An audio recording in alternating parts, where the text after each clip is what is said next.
So ngayon guys, kasi masama yung pakiramdam ko. Mainit yung katawan ko eh. Kagabi pa to. Nilamig kasi ako eh. Kaya ayan, nagpabukar ko ngayon guys.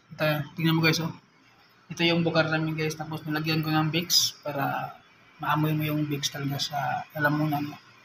Pero pasok tayo sa loob guys para ito sobrang init guys. Tapos maraming pawis malalabas mo sa katawan mo. Yan. Yes. Ito yung bukar namin guys. Dito upo lang tayo dito. Maghintay tayo ng mga ilang minuto, mga 30 minutes, 20 minutes. Hanggang okay na yung pakiramdam mo.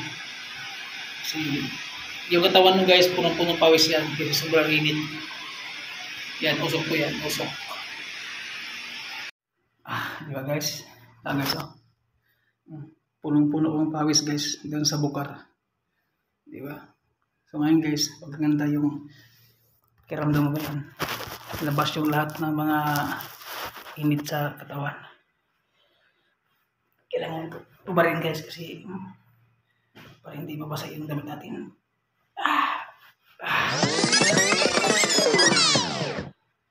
Dami guys. Oh. Pawis na pawis ako sa bukar. Oh. Tapos nilagyan ko ng Vicks. Ang sarap na pakiramdam. Pawis na pawis Yung mukha ko punong-puno ng pawis.